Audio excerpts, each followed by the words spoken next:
lying down. And then once you understand what to do, you can do it throughout your day while you're driving, while you're nursing, washing the dishes. Hopefully someone's doing that for you. What you're gonna do is you're gonna start to wake up and strengthen your pelvic floor and your core. That's gonna build a solid foundation before you start your other lifts. I didn't do that, so I had to go backwards.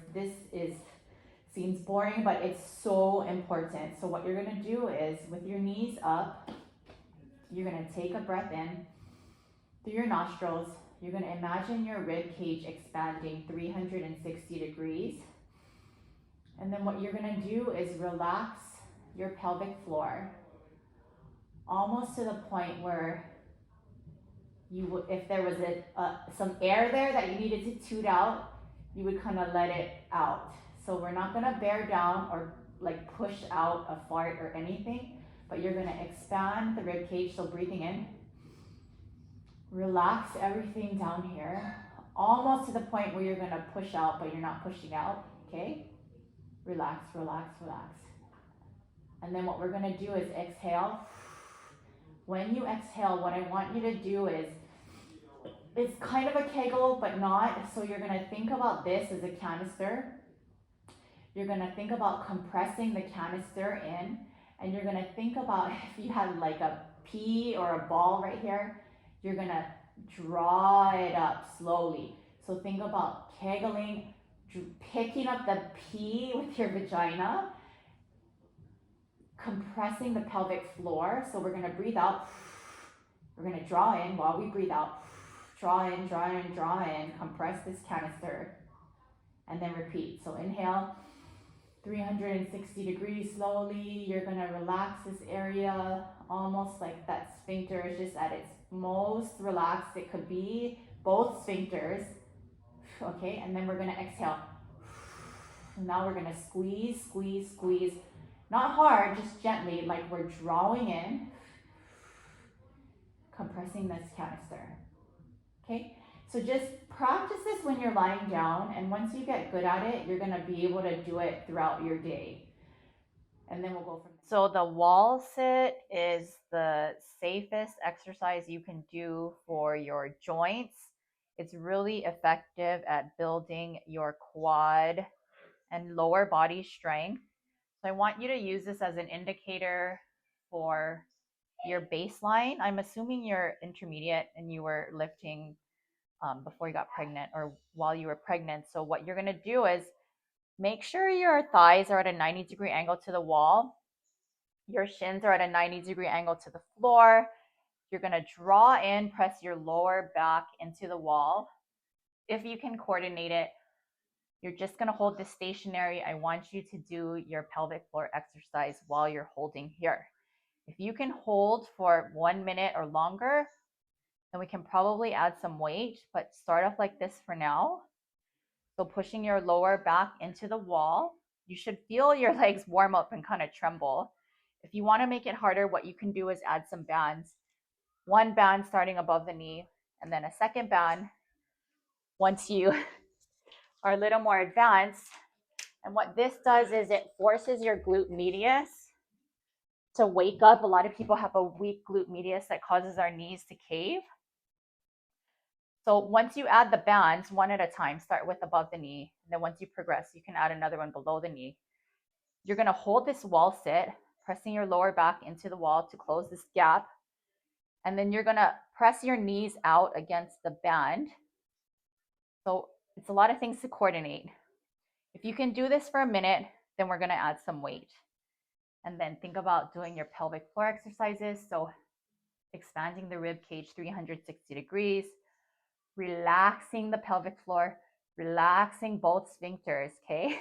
There's two down there.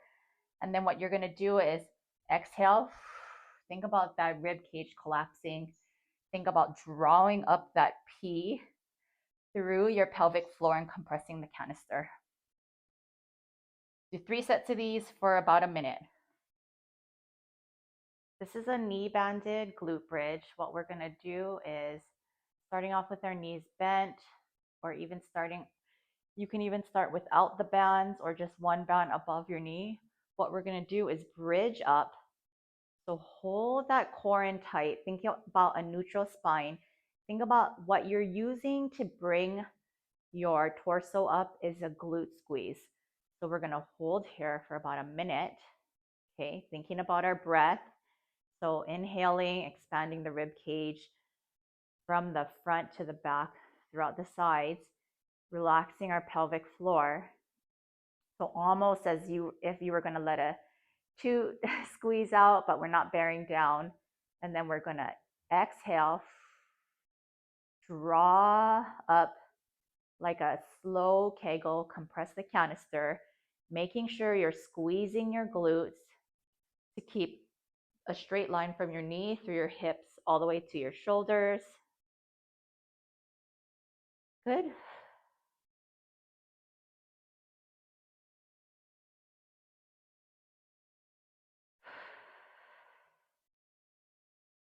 Okay, so there's all kind of variations with this. We can start off with no mini bands. Then we're going to progress to add one mini band above the knee. Then we're going to progress to a second mini band. What you can do, and I want you to learn this over time so you could do it on your own. You can do legs elevated. We can do single leg without the single leg without the band. So the next exercise is going to be sort of a now instead of isometrically holding it, we're going to rep up and down with the glute bridge. So think about, so you want to have your elbows on the ground and your hands up so you're not using this to push, because what we don't want to do is push, and we don't want to hyperextend the spine so it's curved like that. We just kind of want to lock it out so the spine is neutral. So we're going to bridge up, squeeze, pause at the top, make sure your knees are pressing out against the band. And I want you to see if you can do 20 of these. So don't forget to breathe. On your way up, you're going to exhale. On your way down, inhale. I think we're at 14. 13, squeeze, pause at the top. Making sure your knees are pressing out against the band. Keeping your entire foot on the ground. Spread out your toes. Think about using your glutes to press your pelvis up this way. I lost count. 7, 6, pause at the top.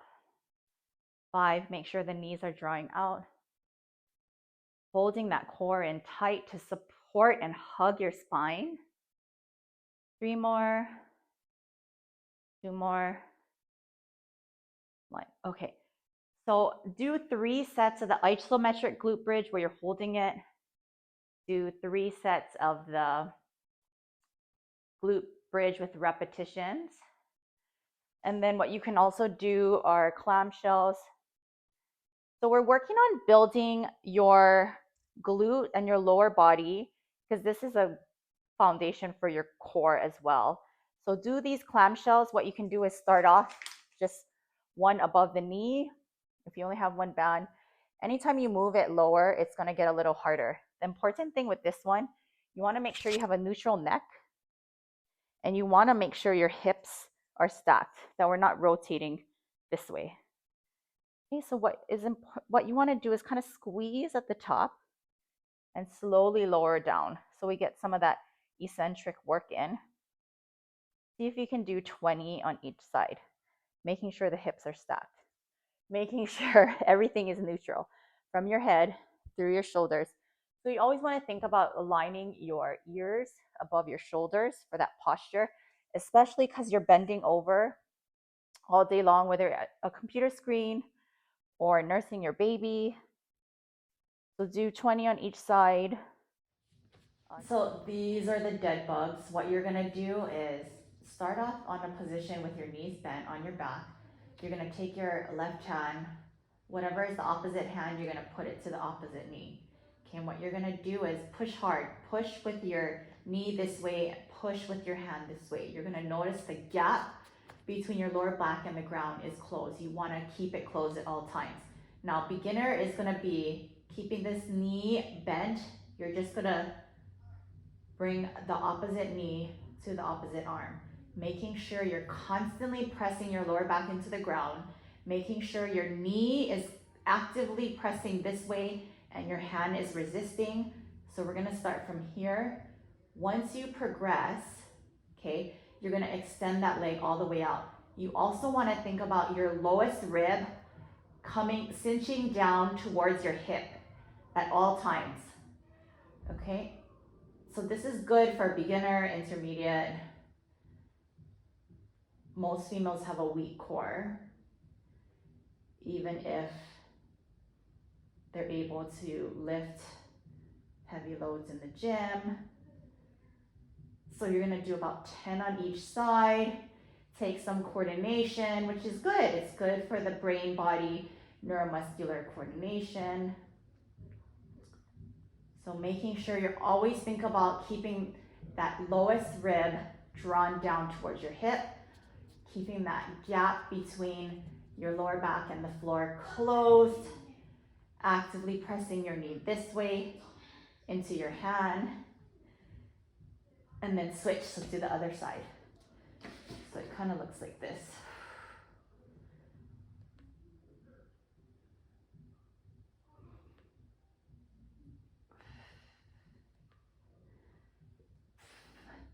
Take note of when your leg extends, making sure that your lowest rib is still cinched down towards your hip, and making sure that this gap between your lower back and the floor is closed, because it's going to want to open up when that leg extends out.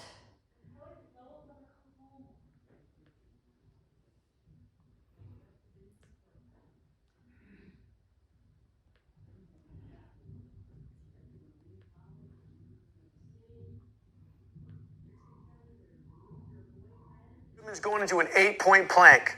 Your elbows are in front of your shoulders, your knees are on the ground, your toes are on the ground. You're breathing big into the back of the rib cage. Every exhale, you're engaging the abdominal. Following with us now, I'm starting the timer.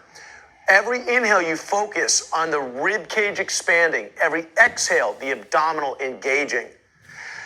With those elbows in front of the shoulders, remember, if they're under them, you're cheating. You're gonna squeeze the elbows towards each other. You're squeezing the knees towards each other. Everything's pulling towards center, towards your belly button. Then you focus on a breath exercise. Rib cage breathes up into the ceiling. Exhale, the abdominal has to pull in away from the ground, keeping you from sagging into the back. Now, this ain't your mama's plank. This is designed to address chronic pain, but it just so happens to be the hardest plank you'll ever do, because we're making sure that we have mobility at the upper spine, stability at your low spine, while we take away all your mechanical advantage by putting the elbows up in front of you, having the knees on the ground, and challenging all of your muscles to pull towards center. Can you even coordinate elbows together, knees together, pulling towards your belly button, or did you already lose all that? We're only a minute into this. He's about a minute and a half. How you doing? 3 more big inhales, Doc, then I'll let you go down if they're still even with us. Every inhale, rib cage expands. Every exhale, the abdominal pulls in. Make sure you're not wearing your shoulders. Shrug them down away from your ears. Squeeze the elbows towards center, squeeze the knees. Doc is out at a minute 30. How you doing? Do this all the time. If you want strong abs, if you want a strong back, if you want mobility and stability all at the same time.